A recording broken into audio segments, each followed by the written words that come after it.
Det er Thomas Kjær Olsen. Han drifter lidt for langt ud. Rasmus Krog Jørgensen ligger på indersiden af ham, men det er Thomas, der trækker det længste strå. Og hovedchok gevinst, mine damer og herrer. Michelin Gravdæk og duel.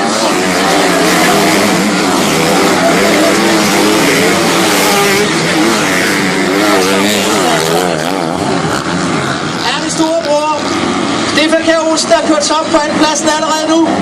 Og vi er oppe og presse på, ligger til daglig og kører VM. Det bliver rigtig spændende at følge de to og de andre. Mathias Jørgensen gør sig en placering op, ligger lige bagved. Rasmus Krog Jørgensen på 4. pladsen ligger han lige nu. Mathias Jørgensen med nummer 21 skal man holde øje med, springer ned i første hul. Og hvad det så kendte to af og der skal altså fokus for at hænge på de her to. Og vi har et venner med dem i mange år, og der er overhovedet ikke noget fint. Men de er på banen, så det er konkurrenter.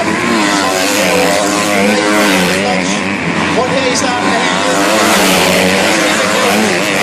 Måske det længste strå. Kasper Munk med nummer 1.